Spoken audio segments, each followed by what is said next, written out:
Oestrogen एक बहुत ही important medicine है जो पेशेंट्स को फ्रोज़न एम्ब्रियो ट्रांसफ़र में दिया जाता है।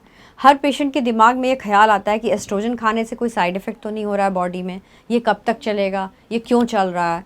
तो आपको ये बता दें कि जो बॉडी होती है नॉर्मली, जो एक मेंस्ट्रुअल साइकिल होता है एक फ़ीमेल का, उसमें नॉर्मली ही एस्ट्रोजन और प्रोजेस्टेरॉन बनते हैं। First half of the cycle में सिर्फ एस्ट्रोजन बनता है और second half of the cycle में एस्ट्रोजन विद प्रोजेस्टेरॉन बनता है।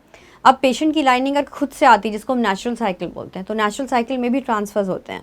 पर जब हम एक आर्टिफिशियली आपका स्टिमुलेट करते हैं, इंड्यूस करते हैं, पेशेंट को बहुत बार ऐसा होता है कि प्रॉब्लम्स होती हैं एंडोमेट्रियल लाइनिंग की, इसीलिए ऑब्वियसली उनको आईवीएफ की ज़रूरत होती है, बिकॉज कहीं ना कहीं कुछ ना कुछ प्रॉब्लम्स होती हैं।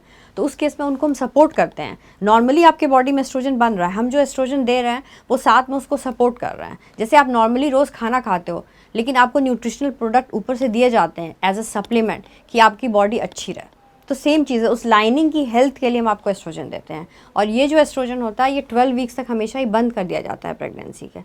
कुछ केसेस में कार्डियक एक्टिविटी आने के बाद भी इसको विड्रॉ कर देते हैं डॉक्टर्स, धीरे धीरे कम करते हैं। अगर आपको कोई हाई रिस्क प्रेगनेंसी है, ब्लीडिंग है, तब डॉक्टर आपका सोचता है कि उसको 12 वीक्स तक आगे ले जाए। बट यूजुअली सारे पेशेंट्स में 12 वीक्स तक ये एस्ट्रोजन बंद हो जाता है। हम रखें आपका ख्याल।